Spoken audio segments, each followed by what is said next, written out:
Olá, pessoal.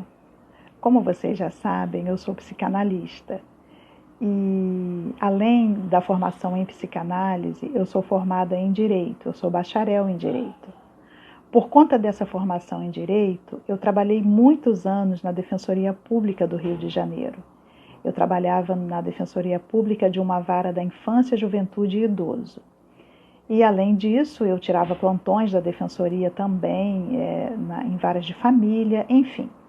Isso faz com que as pessoas me procurem, em busca de orientações jurídicas. Um assunto bastante recorrente que move as pessoas a me procurarem é sobre alimentos. E por que eu resolvi fazer esse vídeo? Porque, além desse assunto, além das pessoas terem muitas dúvidas ainda hoje sobre esse assunto, quando eu trabalhava na Defensoria, também observava essas dúvidas lá. E hoje eu vou falar especificamente sobre a questão dos alimentos. Eu vou criar uma situação hipotética que é para ajudar na minha explicação e no entendimento de vocês. Vamos imaginar o seguinte: um casal tem um filho de 7 anos e se separa. Num acordo verbal, eles decidem que a criança vai ficar com a mãe e esse pai se afasta, Esse pai se afasta e ele não cumpre a obrigação dele de sustentar o filho. A mãe, por sua vez, é financeiramente independente, trabalha, tem uma renda razoável e ela decide que ela não vai procurar a justiça para obrigar esse pai a pagar os alimentos. Como que juridicamente a gente interpreta esse fato? Juridicamente entende-se que essa mãe está tirando do filho um direito que é desse filho. Não é um direito dela. Ela não está abrindo mão de um direito dela. Ela está abrindo mão de um direito do filho. Inclusive, ela está descumprindo um dispositivo legal que se encontra no artigo 1634, inciso 7 do Código Civil. O artigo 1634 do Código Civil traz algumas obrigações dos pais que estão relacionadas ao poder familiar. E diz lá no inciso 7 que os pais são obrigados a representarem ou assistirem os seus filhos judicialmente ou extrajudicialmente. A assistência é quando o filho tem, a partir de 16 anos, ele vai ser assistido pelo responsável legal. Até 16 anos, ele é representado. No caso hipotético que eu trouxe, a criança tem 7 anos. Ela precisa de um representante legal para estar em juízo a fim de pleitear o direito dela a alimentos. Para vocês terem uma noção, havendo essa ação de alimentos, o autor da ação vai ser essa criança de 7 anos. A autora da ação vai ser essa criança. A criança vai figurar no polo ativo da ação. Ela movendo uma ação em face do pai. Mas como se ela tem 7 anos? Ela vai vir representada pela mãe. Quem vai lá no advogado ou no defensor público é a mãe, representando o filho, para que esse filho tenha o direito de pedir os alimentos ao pai.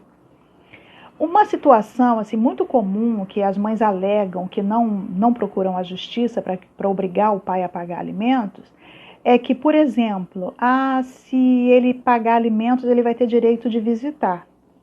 Olha, ele tem o direito de visitar independente de pagar alimentos. Ele pagando alimentos ou não, ele tem o direito de visita. Inclusive, o direito de visita, ele vem para garantir à criança um direito que é estabelecido no Estatuto da Criança e do Adolescente, que é o direito da convivência familiar. Esse é um direito da criança, é um direito do pai visitar o filho, mas é um direito da criança também. Isso é muito importante ter claro isso. Uma outra hipótese. Eu não vou na justiça pedir alimentos para o meu filho, porque senão o pai vai continuar tendo o poder familiar. Se ele pagar alimentos, ele continua tendo o poder familiar. E se ele não pagar, ele não tem mais o poder familiar. Outro engano. O poder familiar, ele existe independente desse pai pagar alimentos ou não. Até, assim, tem uma situação muito importante ter claro também. O pai tem o direito de alimentar por causa do poder familiar. O direito não, perdão, a obrigação de alimentar por causa do poder familiar. O poder familiar é um poder, mas ele traz obrigações, né, vinculadas a ele. Então, assim, não se extingue o poder familiar dessa forma.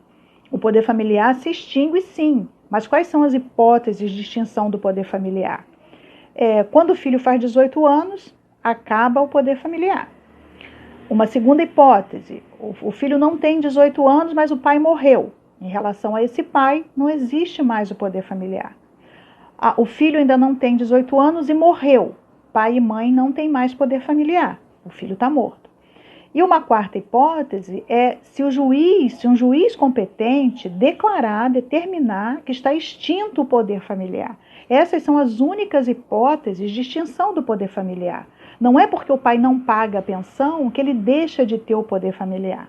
Não é porque o pai não paga a pensão que ele deixa de ter o direito de visita, né, que inclui aí viagem de férias, passeios de finais de semana, né? Não é. Então, assim, as mulheres às vezes ficam assoberbadas com essa obrigação, né, que é delas também, de manter o filho, né, mas é do pai também.